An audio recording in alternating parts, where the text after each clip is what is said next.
Hey guys, this is John from US Dash Camera. Today I got a review on the new Viofo T130. Now this was an early sample, so it's a pre-production model. I've had this for quite a while. They sent out a bunch of early units to YouTubers and dashcam talk users to review and beta test.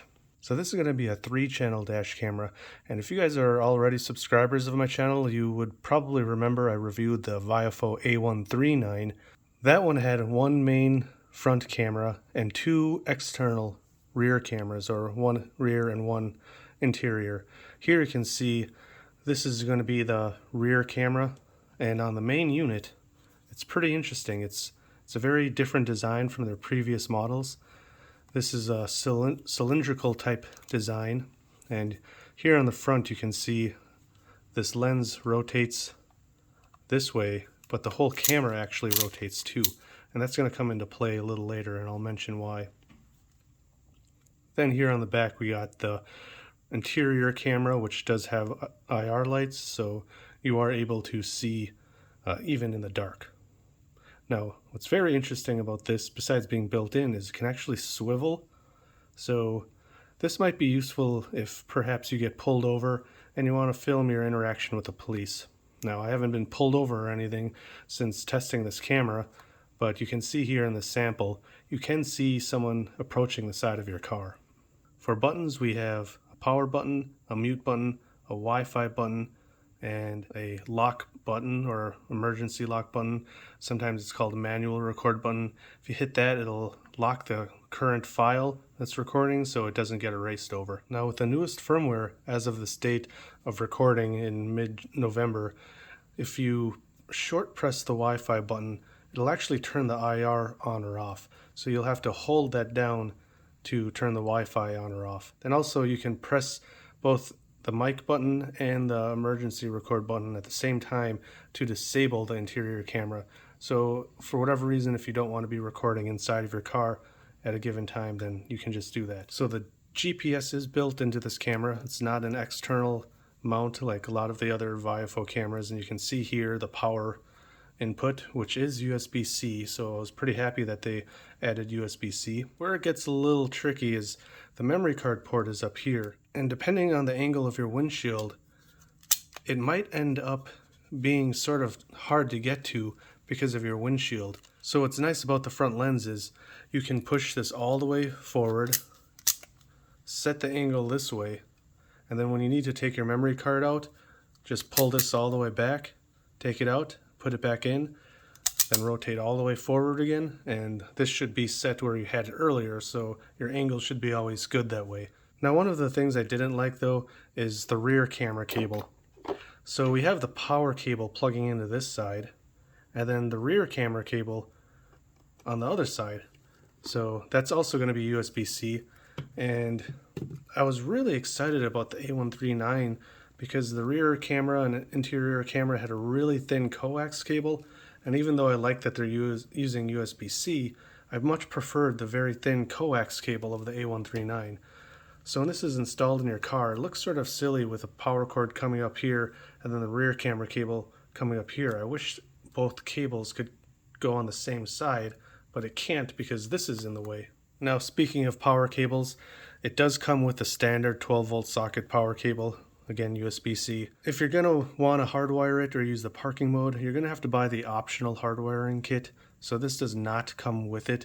So that's a little disappointing because it is a pretty expensive camera, and the parking mode is pretty decent. We'll talk about it a little bit later. One other optional accessory is this wireless Bluetooth remote control. This has been used in quite a few of Viofo's cameras recently. Basically, it comes with a little adhesive here, so you can stick that up on your dashboard somewhere, and if you want to manually lock a video file, you just reach out and press that button, and then that way you don't have to reach all the way up to your windshield, because this might be sort of hard to reach while you're driving. So I think this is a really nice idea, but it is optional, so you got to pay for it separate. Now, one accessory that was included in my box, I can't guarantee it'll be included in the production model, but this is a circular polarizing filter. I highly recommend this one. This goes on to the front camera, and you will have to find a little white line right there. put that on the top so you can see it lines up with the white line on the lens, and it will provide a better picture because it'll filter out the reflections. Now, theoretically it makes your night video a little bit darker, but I feel like video quality on dash cameras over the years has gotten so good that the pros definitely outweigh the cons.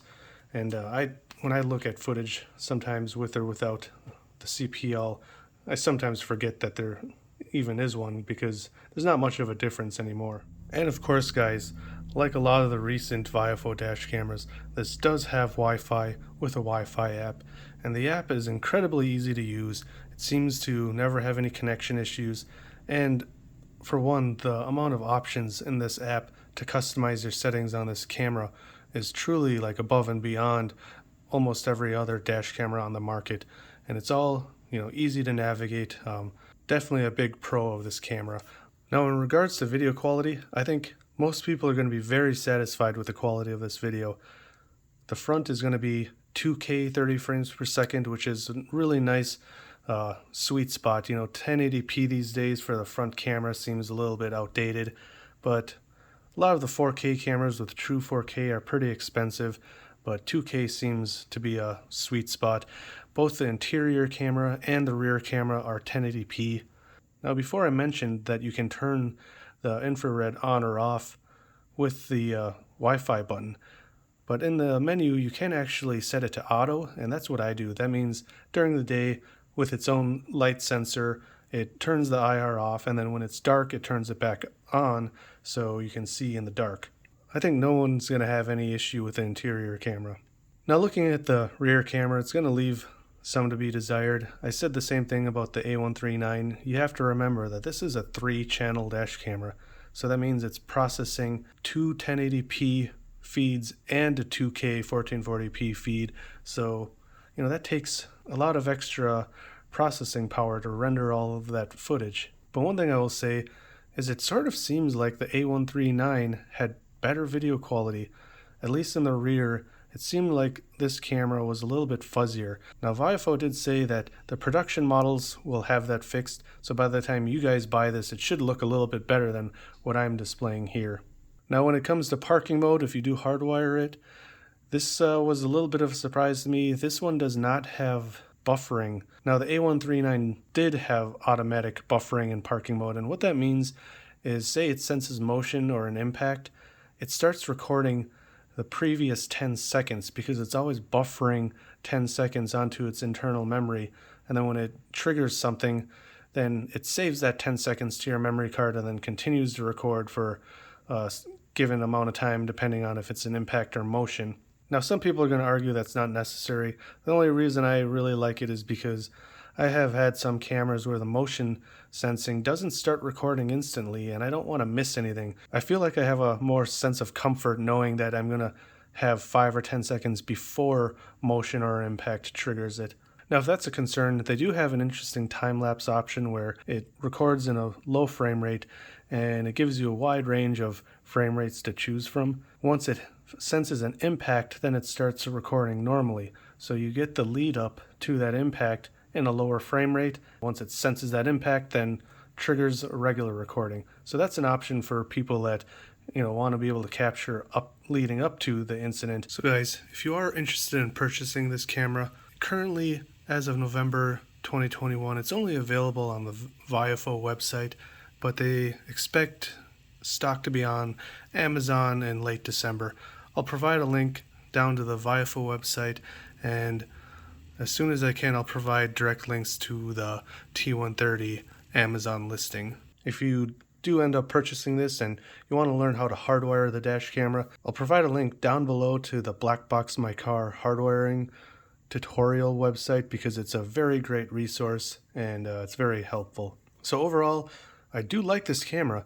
I like all the accessories you can get for it, the CPL filter especially, but I will say I think I prefer the A139 better. Now, it's all going to come down to personal preference.